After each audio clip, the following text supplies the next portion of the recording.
આ લોટ નાખતો. હલો મિત્રો, કેમ છો? મજામાં છો? હવે આપણે છે ને બાજરીના રોટલા બધાને ભાવતા હોય છે અને આપણા ગુજરાતમાં તો બહુ બાજરીના રોટલા સૌરાષ્ટ્રમાં ખવાય છે. પણ હવે શું છે કે સિટીમાં જે રહેવા જતા રહ્યા ને એ લોકો બાજરીના રોટલા ખાવાનું ભૂલી ગયા છે અને મોટા માણસો ભૂલી ગયા તો બાળકો પણ હવે રોટલા બહુ એવોઇડ કરે છે, ખાતા નથી. પરંતુ આપણા માનનીય વડાપ્રધાન મોદી સાહેબે જ્યારે G20 સમિટ થયેલી આજથી 2 વર્ષ પહેલાં, ત્યારે મિલેટના જે બધી આઈટમો રાખેલી, બાજરી છે, રાગી છે અને જુવાર છે, એ બધાના રોટલા જે ખવડાયેલા એ અલગ સ્ટાઇલમાં બનાવ્યા હતા. આપણે જે ટ્રેડિશનલ ગુજરાતમાં બનાવીએ છીએ હાથ ઉપર ને કલાડી પર, એવી રીતે નહીં, પણ જે ઘઉંની રોટલીના હોય છે ને એ રીતે પોચા અને રોટલી ટાઈપના જે ખવડાવેલા, એની તમને આજે હું રેસીપી બતાવું. ચાલો. હવે આ રોટલા બનાવવા માટે 1 વાડકી લોટ લીધો છે. એવી જ વાડકી 1 પાણી લેવાનું છે. પાણી ગરમ કરવાનું છે. આ પાણી ગરમ થાય, પાણી જે ઉકળે છે એનીમાં થોડું તેલ વેડવાનું છે, ખાલી આટલું. પછી એમાં નાખવાનું છે મીઠું, એ આપણા લોટ પ્રમાણે.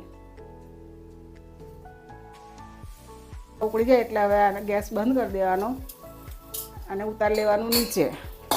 આ લોટ નાખતો. આમાં ગાંઠ ના પડવી જોઈએ એ રીતના હલાવી દેવાનો છે. અને હવે 5-7 મિનિટ ઢાંકીને રાખવાનો છે કે આપણે ગરમ છે ને તો હાથમાં આવે નહીં. આવાને થોડો ઢાંકીને રવા દેવાનો છે. જો આ લોટ હવે હાથથી પકડાય એવો થઈ ગયો છે. હવે એને તેલવાળો હાથ કરવાનો અને આ રીતના એને મસળી લેવાનો છે. એને સોફ્ટ કરી લેવાનો છે. આ રીતના મસળી નાખવાનો લોટ. એકદમ પોચો થઈ જાય એવું કરીએ ને તો. હવે આપણે આ જેટલો રોટલો બનાવવાનો છે એટલો લઈ લેવાનો છે અને બીજો પાછો એમાં ઢાંકીને મૂકી દેવાનો. આ રીતના લઈ લેવાનો છે અને આપણે રોટલી વણીએ એ રીતના વણી નાખવાનું.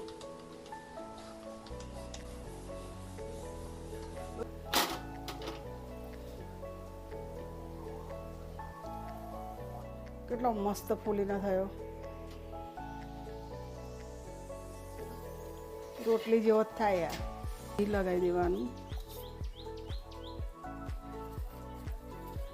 જો હવે આ રોટલા તૈયાર થઈ ગયા છે બાજરીના, અને કેટલા સ્મૂથ છે. જુઓ કેટલા મસ્ત પોચા રોટલા છે.